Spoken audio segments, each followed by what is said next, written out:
Jessica Parker, 28, felt her cheeks burn as her father's voice carried across the wedding reception. "Our Jessica still playing waitress after all these years," he laughed, clinking his champagne glass. Her mother joined in, eyes dismissive. "Such a waste of potential." As wedding guests turned to stare, Jessica froze, tray in hand. Then Mark, her manager, approached with perfect timing. "Excuse me," he announced loudly. "Madam President, there's an urgent matter requiring your attention." Before I dive into what happened next in this family drama, I'd love to know where you're watching from. Drop your location in the comments below, and hit that subscribe button if you enjoy stories about family betrayal and sweet karma. Trust me, you'll want to see how my parents' faces changed when they realized who I really was. Let's continue. The Parker family had always been about appearances. My father, Richard Parker, built his investment firm from the ground up, and my mother, Diana, was the quintessential socialite who orchestrated our family's rise in Boston's elite circles. They had a blueprint for success that left no room for deviation: prestigious university, conventional career path, marriage to someone equally successful, and continuation of the Parker legacy. My sister Emily followed this blueprint to perfection. Harvard Business School graduate, engaged to Bradley Thompson of the Newport Thompsons by 27, and working at a top consulting firm where she would never actually need to depend on her salary.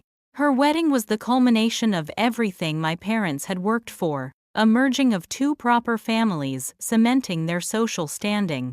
Then there was me, Jessica. The disappointment. The one who turned down Harvard to attend culinary school.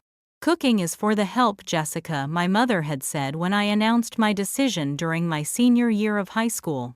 We were sitting in our Beacon Hill dining room, the one with the chandelier that had allegedly once hung in a European palace. Parkers don't serve people, they are served. My father didn't even look up from his newspaper. "This phase will pass. You'll come to your senses." But it wasn't a phase. While Emily collected degrees and boyfriends from acceptable families, I studied under renowned chefs, worked brutal hours, learning every position in restaurant operations, and scraped together every dollar I earned. Not that my family knew this. As far as they were concerned, I was still finding myself at 28, working as a waitress because I had failed to launch. "You need to grow up," my father had told me just last Christmas, handing me a check that I never cashed. "Find a real career. You're becoming an embarrassment." What they didn't know was that 5 years earlier I had partnered with my mentor, Chef Mark Dominguez, to open our first restaurant, Thistlebrook. It was small, only 30 seats, but it earned a Michelin star within 18 months. We reinvested every penny, opening a second location, then acquiring a struggling bistro that we transformed into the hottest reservation in Cambridge. Mark handled the culinary side while I managed operations and expansion. By the time Emily got engaged, I was the majority owner and president of Parker Hospitality Group, 6 restaurants across Massachusetts with over 200 employees. But my family thought I was just a waitress at Thistlebrook, our flagship restaurant, because that's what I allowed them to believe. Why the secrecy? Perhaps it was pride. I wanted to succeed so dramatically that when the truth came out, it would be undeniable. Perhaps it was fear that no matter what I achieved, it would never be the right kind of success in their eyes. Or perhaps it was because every time they dismissed me, it fueled a determination to prove them wrong on my own terms. The ultimate irony arrived in the form of a gilt-edged wedding invitation. Emily and Bradley would be celebrating their union at Thistlebrook Manor, our newest acquisition, a historic estate we had transformed into an exclusive event venue with a 5-star restaurant. My restaurant. Of all the venues in Boston, my sister had chosen mine without having any idea. "It's the most exclusive new place," Emily had gushed during her engagement dinner. "There's a waiting list a mile long, but Bradley knows someone who knows the owner." I had smiled into my wineglass. That someone was Bradley's boss, who had dined at my original restaurant numerous times, and had called me personally to help secure the venue for his employee's fiancé. "Well, I'm sure it will be beautiful," I had replied, wondering how this would play out. I could have told them right then, revealed that the venue they were so excited about was mine. But something held me back, a sense that the timing wasn't right, that this convergence of my two worlds needed to unfold in its own way. As the wedding approached, so did my anxiety about the inevitable collision. Mark advised me to come clean before the event. "They're going to find out eventually, Jess," he said, as we reviewed plans for our newest location. "Wouldn't it be better on your terms?" But I wasn't ready. Part of me wanted to witness their reaction when they discovered the truth. Part of me feared that even this success would somehow be diminished in their eyes. And so I said nothing, allowing the separate narratives of my life to accelerate toward their unavoidable crash. 6 months of wedding planning revealed everything wrong with my family dynamics. Emily, to her credit, tried to include me, but our mother constantly intervened. "Jessica, darling," Mom would say in that sugary voice that always preceded criticism, "perhaps leave the vendor selections to those of us with a bit more experience in these matters."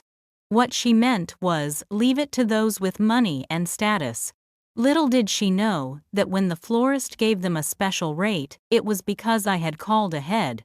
When the band fortunately had a cancellation on their desired date, it was because I had helped the bandleader secure gigs at my restaurants.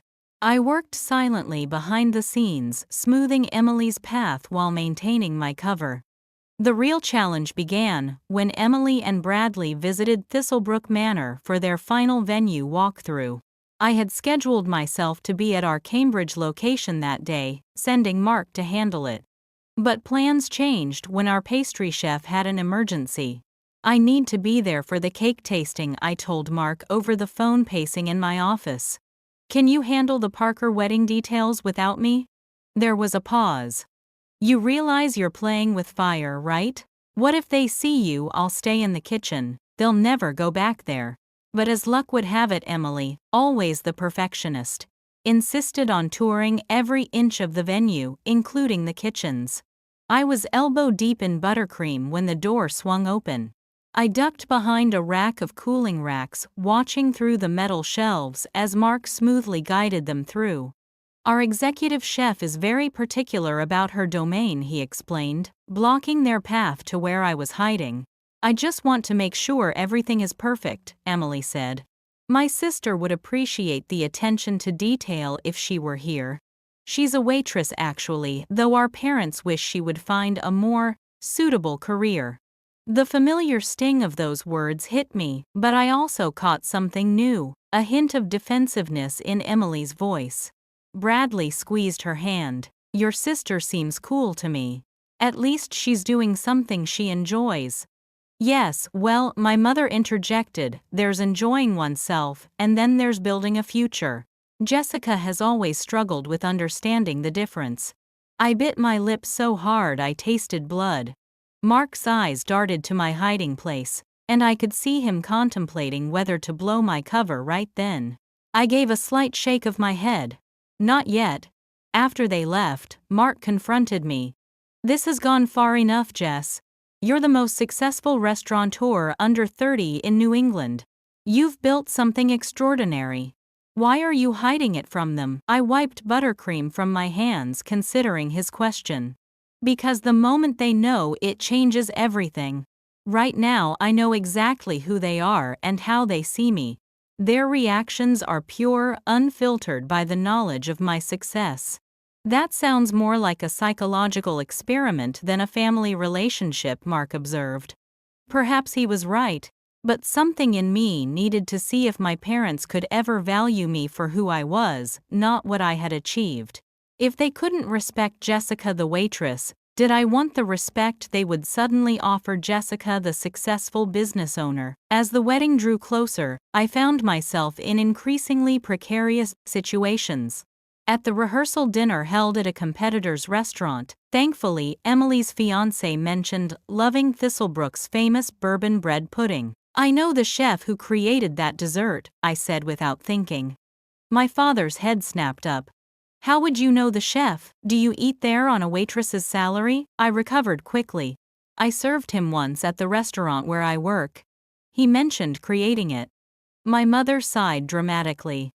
Imagine knowing the creator of a bread pudding is your claim to fame, Jessica. Emily shot me an apologetic look while my father launched into his favorite topic, my wasted potential. You could have run my firm one day, he lamented, not for the first time. Instead, you're bringing other people their food and collecting their dirty dishes. I thought about the 3 new locations we were scouting, the profile in Entrepreneur magazine that would be published next month, and the 7-figure offer I had just turned down from a restaurant group wanting to buy us out. I thought about my executive chef who had just been nominated for a James Beard Award for the menu I had helped conceptualize. There's dignity in all work, I replied evenly, the response I always gave. Dignity doesn't build legacies, my father countered. If only he knew about the legacy I was already building, brick by brick, plate by plate. The day before Emily's wedding brought the traditional family brunch, where tensions simmered beneath polite conversation. Relatives from across the country had flown in, many of whom I hadn't seen in years. Still waiting tables, Jessica asked Aunt Claudia, my mother's sister, who had never worked a day in her life, thanks to a strategic marriage. I thought that was just a college job. Before I could answer, my cousin Philip chimed in. I heard you had quite the talent for cooking in school. Whatever happened to that? She lacked the discipline, my father answered for me, raising his mimosa. Jessica has always preferred the path of least resistance. I nearly laughed out loud. If they only knew about the 16-hour days, the maxed-out credit cards during our first year, the nights I slept on a cot in our first restaurant's office because I couldn't afford both rent and payroll. Emily surprisingly came to my defense. Dad, that's not fair. Jess works harder than anyone I know. Bringing plates to tables isn't exactly breaking new ground, darling, Mom replied, patting Emily's hand condescendingly. I excused myself, needing air, and found Emily following me onto the hotel's terrace. I'm sorry about them, she said, genuine regret in her voice. I shook my head. It's nothing new. Still, it's not right. She hesitated. Can I ask you something, Jess? Are you really happy, working as a waitress, I mean? The question caught me off guard. Why do you ask? Sometimes I look at you and despite what Mom and Dad say, you seem fulfilled. Like you know something the rest of us don't. She leaned against the railing. Meanwhile, I've done everything right according to their playbook, and I'm constantly exhausted trying to maintain this perfect image. For a moment I considered telling her everything. Emily and I had grown apart over the years, pushed into competitive roles by our parents, but in that moment, I glimpsed the sister I'd been close to as a child. I am happy, I said finally, but it's complicated. Because of how they treat you, partly, but also because… I trailed off, unable to reveal the full truth yet. Because what? Because I'm building something important to me, I said carefully. Something that matters. She studied my face. You know, sometimes I envy you, Jess. You broke free from their expectations. I never had the courage. It's not too late, I said gently. Emily smiled sadly. Says the girl who knew what she wanted at 17 and never looked back. Anyway, it's different now. I love Bradley, and tomorrow I'm getting married. I just wish. She sighed. I wish Mom and Dad could see you the way I do. How's that, as the strongest person in our family? The moment was interrupted by my phone buzzing, a text from Mark about a crisis at the venue. One of the refrigeration units had malfunctioned, threatening thousands of dollars in fresh provisions for the wedding. I need to go, I said, already mentally solving the problem. Emily looked surprised. Right now, the rehearsal dinner is in a few hours. It's an emergency with a coworker. I'll be back in time, I promise. I rushed to Thistlebrook Manor, changing from my brunch outfit into work clothes in my office before diving into crisis management. We transferred perishables, called in emergency repair services, and reworked preparation schedules. All problems that would have derailed someone else's wedding but that I could handle with the systems I'd put in place. Mark found me in the walk-in freezer doing inventory. You realize the insanity of this situation, right? You're secretly saving your sister's wedding at your own venue, while your family thinks you're an underachieving waitress. I laughed despite myself. When you put it that way, it does sound absurd. Tomorrow's the day it all comes out, he reminded me. Are you ready? I closed my inventory clipboard. Ready or not, I can't hide anymore. But on my terms, at the right moment. Later, rushing back just in time for the rehearsal dinner, I found my father waiting for me in the hotel lobby, his expression stormy. Where have you been? Your sister has been worried sick. I told Emily I had an emergency. More important than your only sister's rehearsal. This is exactly the irresponsibility I'm talking about, Jessica. He stepped closer, lowering his voice. Tomorrow is the most important day of Emily's life. For once, can you not make everything about your alternative lifestyle choices? The condescension in his voice made my blood boil.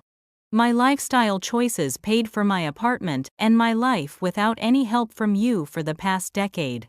I'd say they're working out fine.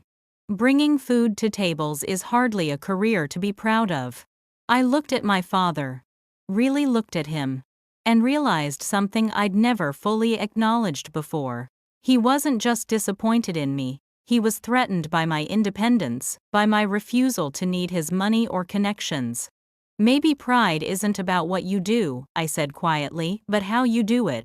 And how you treat people along the way, he scoffed. Save the fortune cookie wisdom. Just don't embarrass us tomorrow. The Thompsons are very important connections, and half of Boston's elite will be there.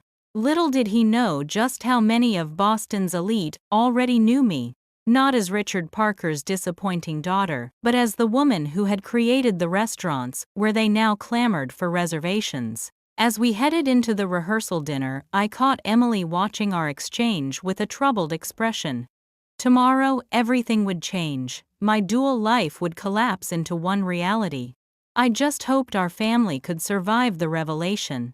The morning of Emily's wedding dawned with picture-perfect weather, clear blue skies over Boston, temperatures mild enough for the outdoor ceremony we had planned in Thistlebrook Manor's historic gardens. As the bride's sister, I was expected in the preparation suite at 7 a.m., wielding bobby pins and emotional support in equal measure. You look beautiful, I told Emily truthfully as she stood in her wedding dress, our mother fussing with the veil. The gown was classically elegant, architectural in its simplicity, with a silhouette that perfectly suited Emily's tall, slender frame. Thanks, Jess, she whispered, squeezing my hand when Mom turned away. I'm so glad you're here. For a few precious hours we were just sisters again. I helped the makeup artist perfect her look, held up a mirror, so she could see the intricate braiding the hairstylist had woven at the back of her head, and slipped her grandmother's sapphire earrings into her trembling hands. Something old, something blue, I said, remembering how we'd played with these same earrings as little girls imagining our future weddings. I always thought you'd be the first to get married, Emily confessed quietly. You were always the romantic one. Still am, I replied, just waiting for someone worth the trouble. We shared a laugh, and for a moment the years of distance between us seemed to evaporate. Then our mother returned with the wedding planner, a woman who worked for me but was maintaining our shared fiction, and reality crashed back. I had exactly 45 minutes before I needed to slip away and transform from bridesmaid to staff. The ceremony went flawlessly. Emily was radiant. Bradley looked genuinely besotted, and even our perpetually dissatisfied mother shed a few tears. I stood in my sage green bridesmaid's dress, clutching my bouquet and watching my sister begin her new life, feeling both happy for her and acutely aware of the ticking clock. As soon as the recessional music ended and the photographer began corralling family members for formal portraits, I made my excuse. A fabricated emergency with my bridesmaid dress needing repair, and rushed to my office through the staff entrance. Mark was waiting with my uniform. Black pants, white button-up shirt, black vest with the Thistlebrook logo. The reception's starting early. Guests are already arriving for cocktail hour. I changed quickly, pinning my elaborate bridesmaid updo into a more severe bun, and removing the professional makeup as best I could. How's everything running seamlessly as always? But Jess, he hesitated. Are you sure about this? You could still tell them privately before the public revelation that's inevitably coming. I shook my head, fastening the name tag that read simply Jessica to my vest. They've had years to see me to respect my choices. One more night as their disappointing daughter won't kill me. What I didn't admit was how much I craved the moment of realization, that split second when their perception would be forced to align with reality.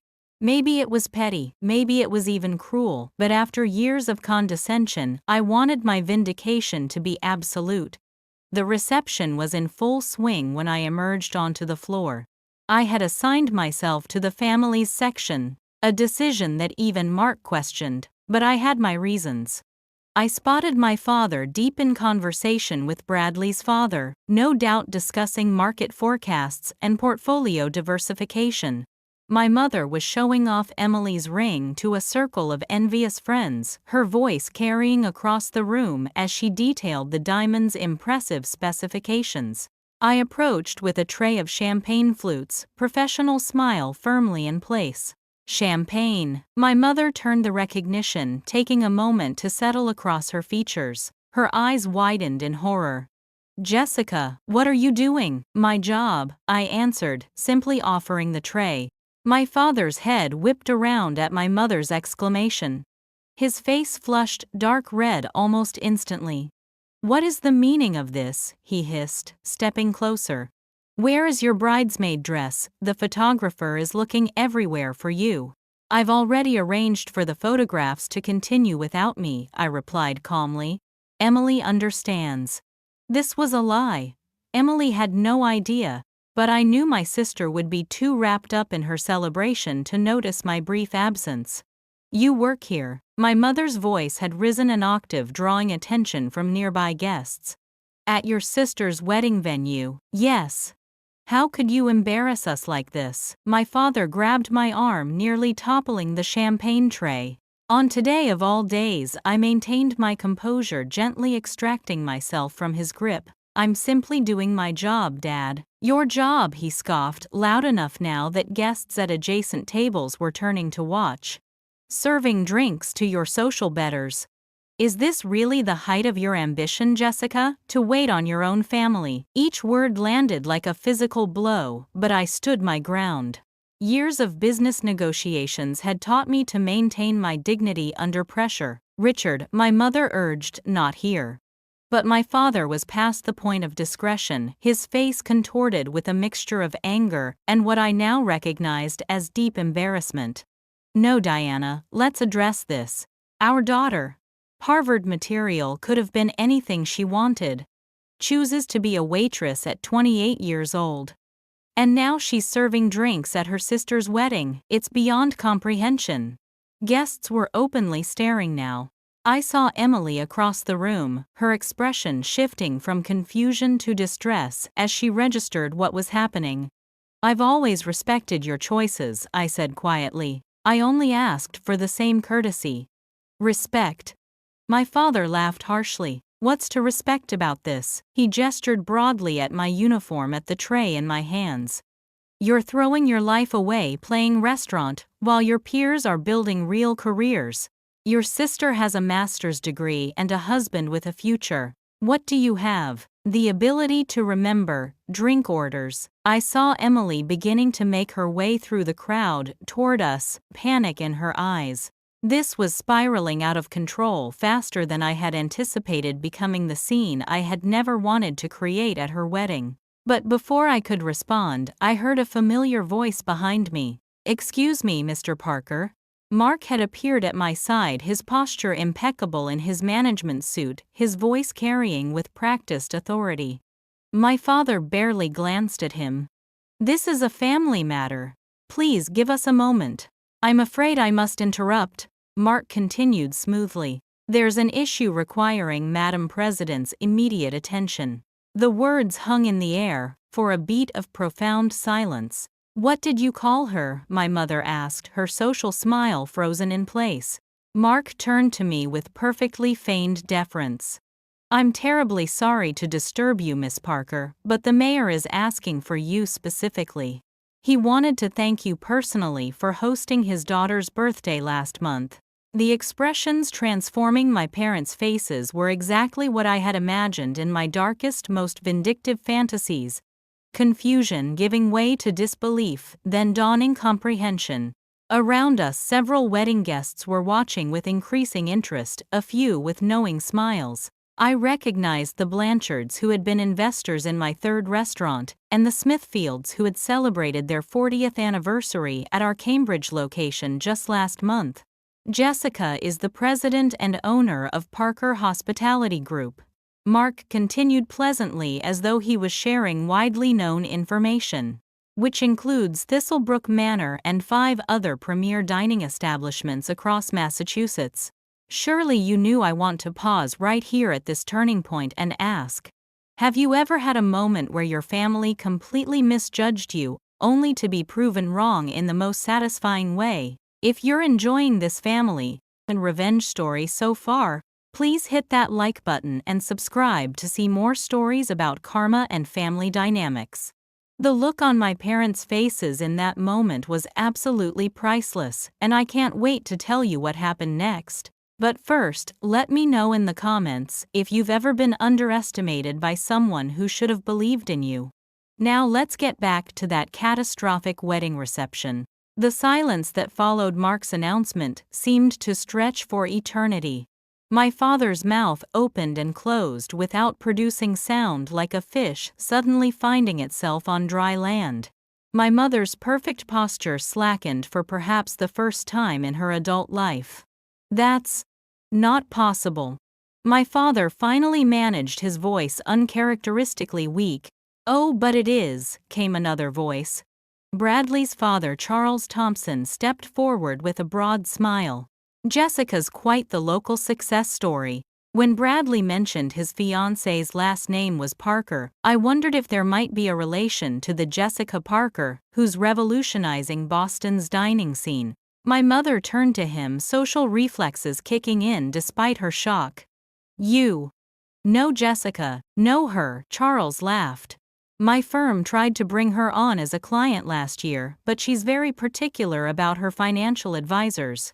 He winked at me. Still hoping to change your mind about that, by the way. Other guests were now joining the conversation, each revelation hitting my parents like successive waves. The foie gras torchon here is exceptional, offered Mrs. Winthrop, a Boston socialite, who had never spoken directly to me at my parents' events. Jessica's chef won the Regional Culinary Prix last spring. My company's board dinner at Thistlebrook was the talk of the quarter, added Mr. Feldman, CEO of a biotech firm my father had been trying to land as a client for years. Jessica arranged everything personally. Emily had reached us now, confusion evident on her face. What's going on? Your sister, my mother, began, then stopped, seemingly unable to continue. Is apparently a very successful businesswoman. My father finished the words, sounding foreign in his mouth. Emily turned to me, eyes wide. Jess, what are they talking about? The moment I had orchestrated was spiraling beyond my control. This was supposed to be Emily's day, not a public reckoning of the Parker family dynamics. Perhaps we should discuss this privately, I suggested, setting down my tray and gesturing toward my office. I think that's wise, Mark agreed smoothly, inserting himself between my father and the growing crowd of interested onlookers. The Parkers need a moment as a family. If you'll all return to enjoying the excellent celebration. He guided us toward a side door that led to the administrative wing, my parents following in stunned silence. Emily hesitated, looking back at her husband, who gave her an encouraging nod. Once the door closed behind us, separating us from the reception, my father rounded on me. What kind of game are you playing, Jessica, owner president? Is this some elaborate joke? It's no joke, I led them down the hallway to my office, the largest one in the building with floor-to-ceiling windows overlooking the gardens. The space was unmistakably mine, from the framed $1 bill from Thistlebrook to the industry awards lining one wall. My diplomas, not from Harvard but from culinary school, and the business courses I'd taken at night, hung proudly behind my desk. My mother moved toward the photos on the credenza. Images of me cutting ribbons at restaurant openings, shaking hands with the governor at a small business award ceremony, standing proudly with my staff. "How is this possible?" she whispered, picking up a framed magazine cover featuring me as one of Boston's 30 under 30 entrepreneurs. "I started small," I said, leaning against my desk. "One restaurant, then another. I built this place from nothing. No family connections, no Parker name opening doors. Just hard work, good food, and treating people with respect." "But you told us you were a waitress," my father said, accusingly. "No," I corrected him. "You assumed I was just a waitress, and I never corrected you. There's a difference." Emily was examining the blueprint for our newest location pinned to the wall. "You own all of these. Since when?" "5 years for the original Thistlebrook. We acquired this property 2 years ago. The others came in between." "5 years," my father repeated. "You've been lying to us for 5 years." "I've been building a business for 5 years," I countered. "You've been belittling my choices for longer than that." "I stopped correcting your assumptions because nothing I said changed your perception." My father paced the room, running his hands through his silver hair. "But why the charade? Why let us think you were struggling when you were?" He gestured at the evidence of my success surrounding us. "All of this." The question hung in the air, forcing me to confront my own complicated motivations. Emily sank into one of the visitor chairs, her wedding gown pooling around her. "I wanted to prove something," I admitted finally. "To myself, at first. That I could succeed on my own terms without the Parker name or connections. But then as the business grew and you continued to dismiss me, it became something else. I wanted to see if you would ever value me for who I was, not what I had accomplished." "That's ridiculous," my mother protested weakly. "Is it? Every Parker family gathering for the past decade has been an exercise in tolerating your disappointment in me. When will Jessica get a real job? When will Jessica settle down? Why can't Jessica be more like Emily?" You couldn't see past your own narrow definition of success to recognize mine. Emily looked up, tears threatening her perfect makeup. "You let me book my wedding here without telling me it was yours." "Why, Jess?" This question hit harder than my parents' reactions. "I didn't mean to hurt you, Em. When you chose this Tellbrook, I was actually touched. Of all the venues in Boston, you chose mine, even though you didn't know it was mine. It felt like validation." "But you served at my wedding," she said, the hurt evident in her voice. "You were supposed to be my maid of honor, not wait tables at my reception." "I was never waiting tables," I explained gently. "I was making sure your day was perfect. Everything, from the menu to the flowers to the staff. I personally oversaw every detail because you're my sister and I wanted you to have the wedding of your dreams." My father had stopped pacing and was studying me with new eyes. "The catering crisis yesterday. You fixed it, didn't you?" I nodded. "And all those convenient vendor arrangements, my connections," I confirmed. "I wanted to help even if you didn't know I was helping." My mother collapsed into the other chair, her perfectly manicured hand pressed against her mouth. "All this time, while we were pitying you, you were wrong about me," I finished for her. "You were wrong about what I could accomplish, about what constitutes success, about what would make me happy. And I let you stay wrong, because part of me needed to see if you could ever love the person I actually am, not just the daughter you wanted me to be." The truth hung between us, raw and uncomfortable. Outside my office window, Emily's wedding reception continued, guests dancing and celebrating, unaware of the family reckoning happening just yards away. "We should get back," Emily said, finally standing up. "People will wonder where we've gone." Emily, I'm so sorry about the timing, I said, reaching for her hand. This was never supposed to overshadow your day. To my surprise, she laughed, a genuine, almost liberated sound. Are you kidding? Finding out my underachieving sister is actually a secret restaurant mogul. This is the most exciting thing that's happened at a Thompson Parker event in generations. She squeezed my hand. I'm proud of you, Jess. I always was, even when I thought you were just a waitress. But this is incredible. My parents exchanged glances, decades of unspoken communication passing between them.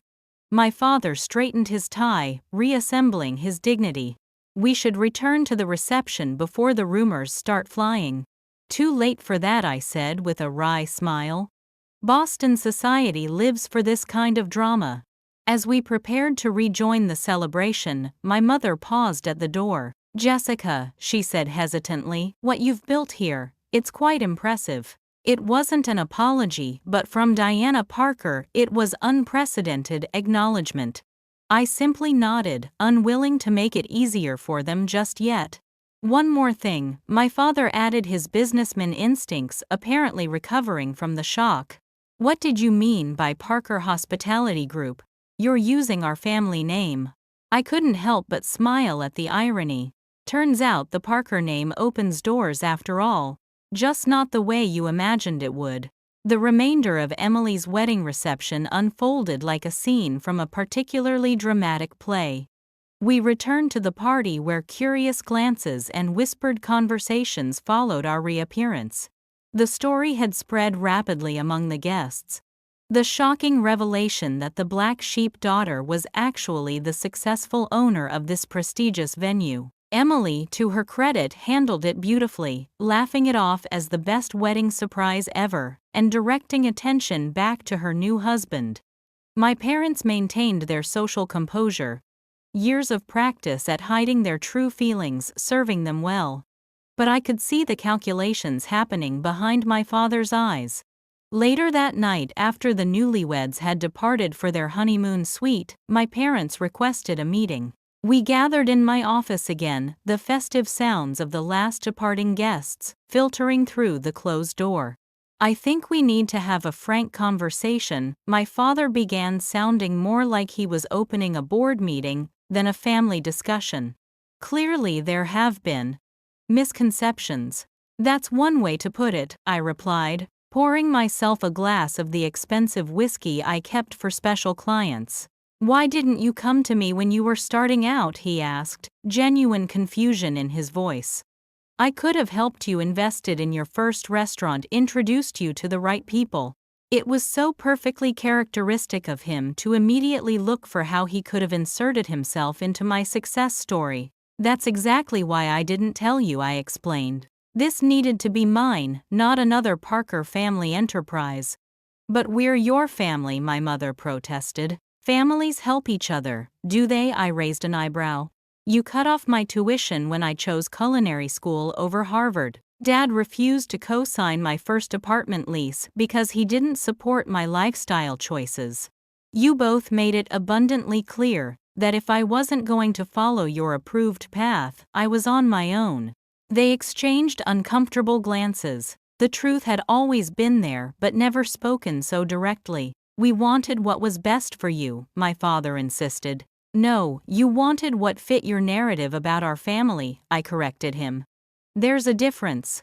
My mother looked genuinely troubled.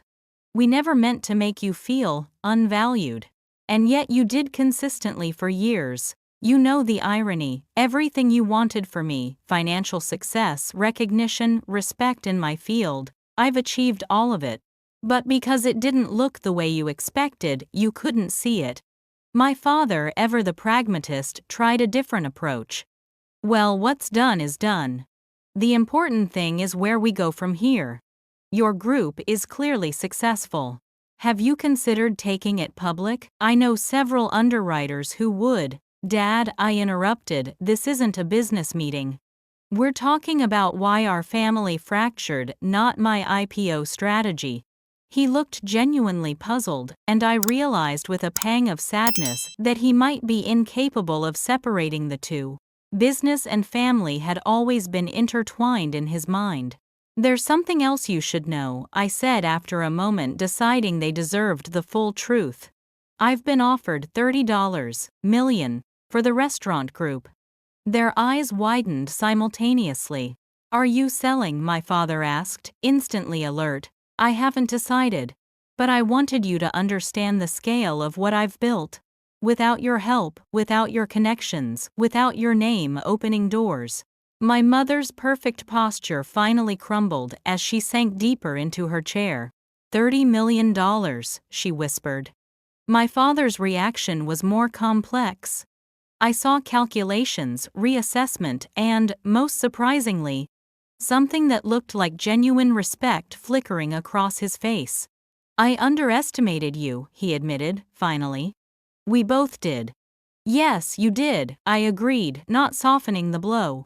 "The question is whether you can see me clearly now, or if you're only impressed by the dollar signs." My mother looked up, something vulnerable in her expression. "Your father's business is struggling, Jessica. Has been for some time." "Diana," my father snapped, but she continued. "The Parker Investment Group has lost 3 major clients this year.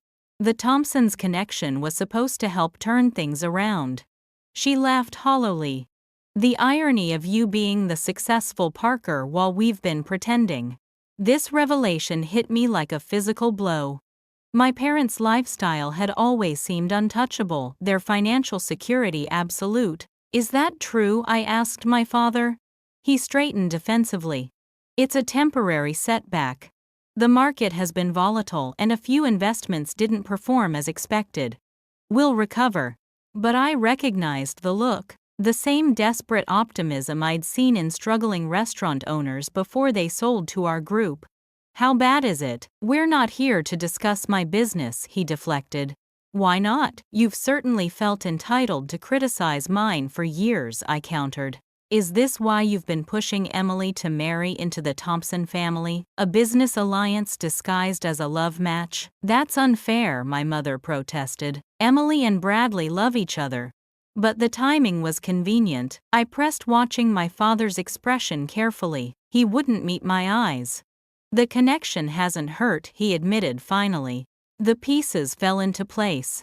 Their increased pressure on me to join the family business over the past year. Their desperation for Emily's wedding to be a flawless society event. The subtle anxiety beneath their usual arrogance." "You should have told me," I said quietly. "Told you what?" "That after dismissing your career choices for a decade, we needed your help." My father laughed bitterly. Not exactly an easy conversation to have. The irony was almost too perfect. While they'd been dismissing me as a failure, their own carefully constructed success had been crumbling. While I'd been building something sustainable, they'd been maintaining appearances. "What will you do now?" I asked. My father rubbed his temples suddenly, looking older than his 62 years. "Scale back, liquidate some personal assets. Charles Thompson has offered to bring some of our clients into his firm and keep me on as a consultant. Not ideal, but it preserves the relationships. And your reputation," I added, understanding perfectly. In their world, appearances were everything. "Yes," he acknowledged.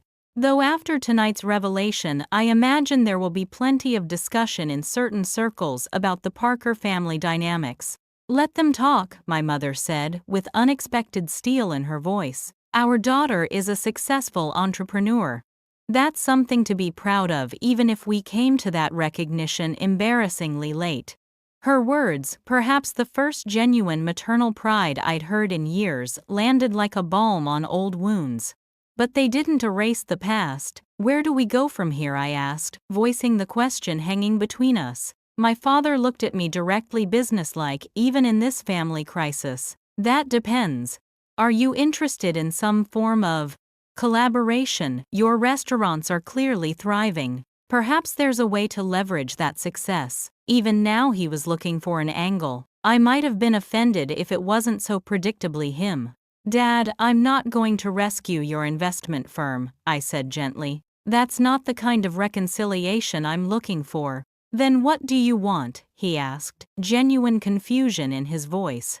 I want what I've always wanted, for you to see me, not as an extension of your ambitions, or a disappointment when I didn't fulfill them. Just as your daughter making my own way. My mother reached out tentatively, her manicured hand covering mine. We can try, she said softly. We should have tried harder before. It wasn't everything, but it was a beginning. The Parker family business might be faltering, but perhaps the Parker family itself had a chance at restructuring into something healthier. Emily doesn't know about the business troubles, does she? I asked. They exchanged glances. No, my father admitted. We saw no reason to worry her. She deserves the truth, I said firmly. No more family secrets. That's my condition for moving forward. Complete honesty between all of us. My father looked ready to argue, then deflated slightly. You're right. We'll tell her when she returns from her honeymoon. As they prepared to leave, emotionally exhausted from the confrontation, my mother paused. Your restaurants, they're wonderful, Jessica. I'm sorry we didn't acknowledge that sooner. Thank you, I said simply. Will you come for Sunday dinner next week? She asked, tentatively. We could start over. In a way. I considered the offer, the first genuine invitation I'd received from them in years. I'll bring dessert, I promised. From my restaurant. 6 months after Emily's wedding, we gathered at Thistlebrook for a very different family occasion, my parents' 40th anniversary. I had offered to host the celebration, a gesture that symbolized how much had changed between us. The private dining room overlooked the same gardens where Emily had exchanged her vows, now lush with summer blooms. The guest list was smaller than my parents would have preferred in their previous life. Only close family and genuine friends, rather than the usual parade of business associates and social climbers. Emily and Bradley had just returned from Singapore, where Bradley's firm had sent him to establish a new office. My sister looked happier and more relaxed than I'd ever seen her. Marriage suited her, but so did distance from our parents' expectations. The restaurant you recommended was amazing, she told me as we sipped champagne before dinner. The chef came out personally when we mentioned your name. I smiled. Culinary school connections. They come in handy.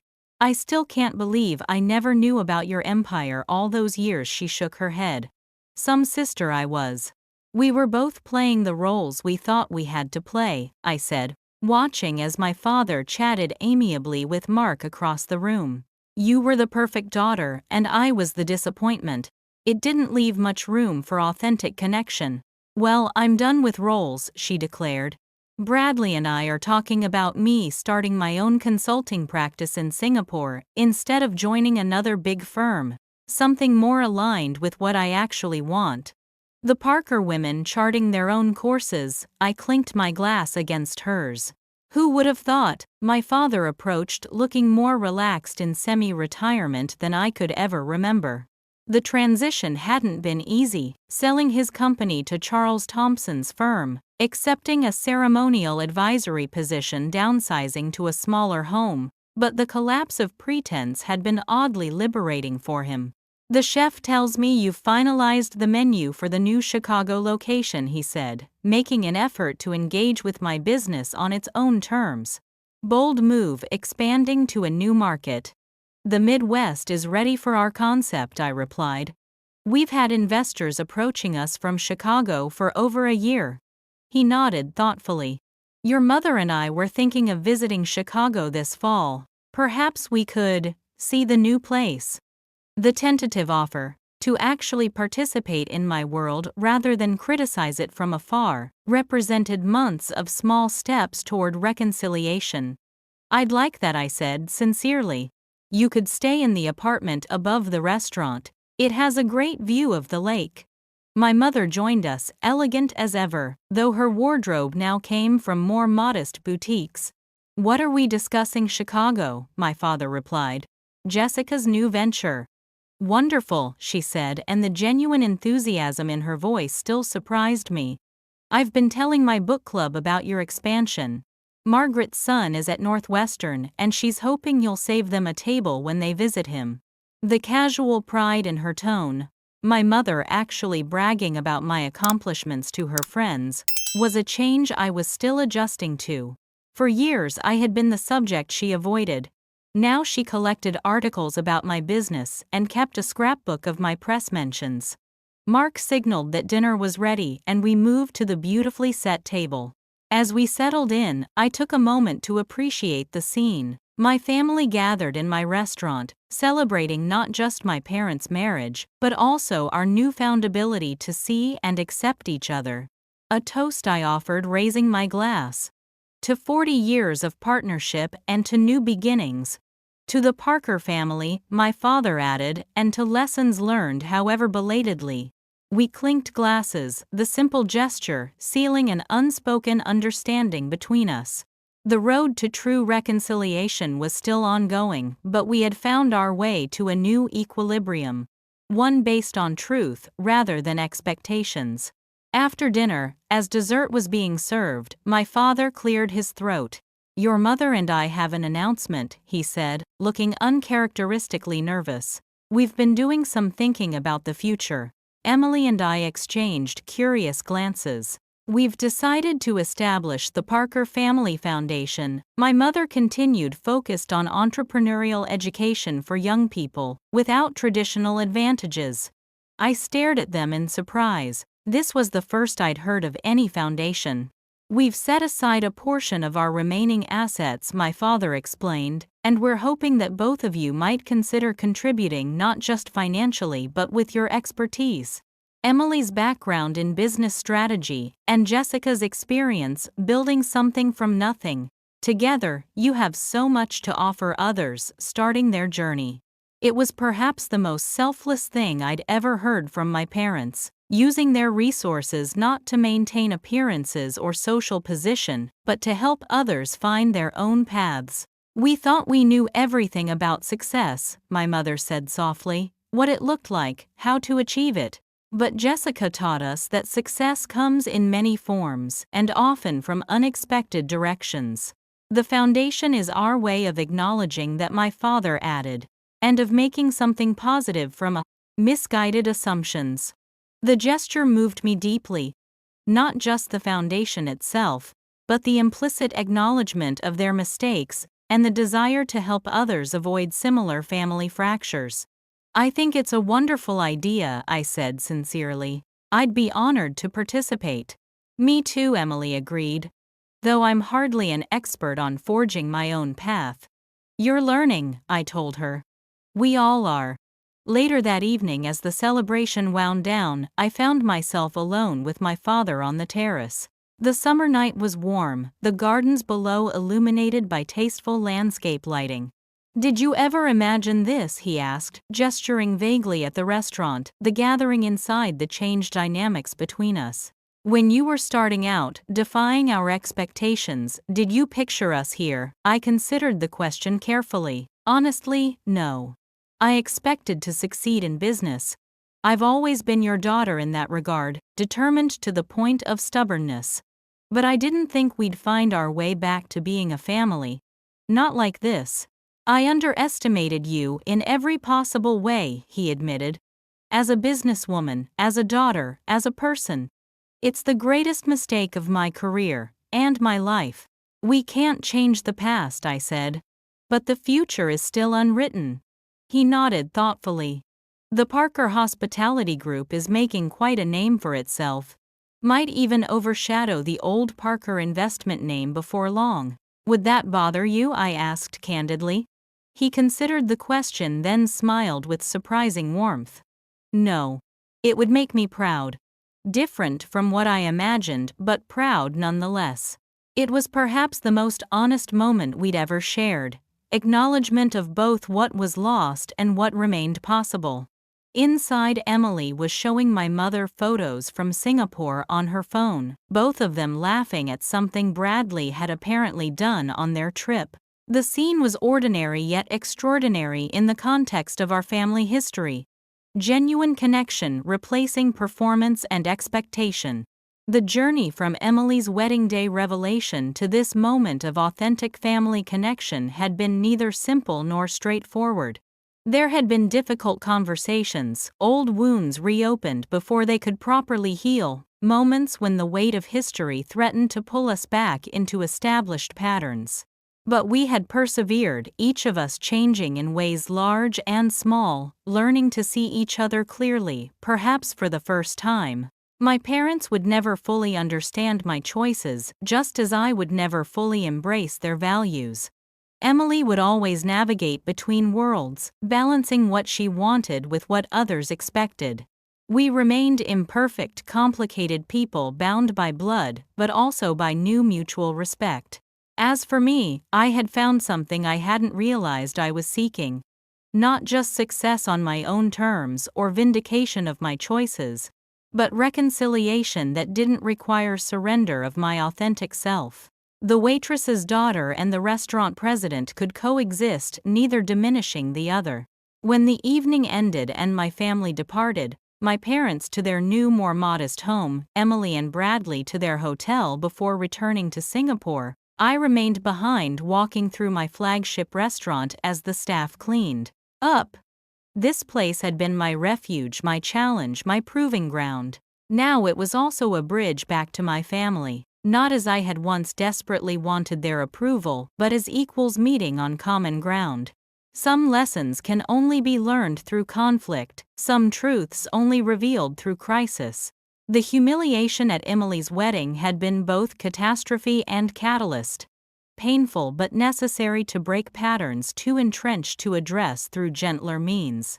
In the aftermath, we had all found our way to something truer than the roles we had played for so long. I paused at the main dining room windows, looking out at the Boston skyline glittering in the distance. 5 years ago, I had been a culinary school graduate with big dreams and a family that couldn't see them. Now I stood as proof that success doesn't always follow expected paths, that family bonds can break, but also reform stronger at the fracture points. The journey wasn't over. Real relationships never are. But for the first time in my adult life, I felt fully seen by the people who had known me longest. Not as a disappointment or an uncomfortable truth, but as myself, complicated, determined, and ultimately unstoppable. I hope you've enjoyed this journey through my family's transformation. If you've ever experienced family members underestimating you, or felt the sweet satisfaction of proving them wrong, I'd love to hear your stories in the comments below. There's something so powerful about these moments of karmic justice, when people who should have believed in us finally see our true worth. Please like this video if it resonated with you, subscribe for more stories about family dynamics and life lessons, and share it with someone who might need to hear that success can look different than others expect. Thank you so much for watching my story unfold. Remember, sometimes the people who should know you best need the biggest wake-up call, but when they finally see you clearly, the healing can begin.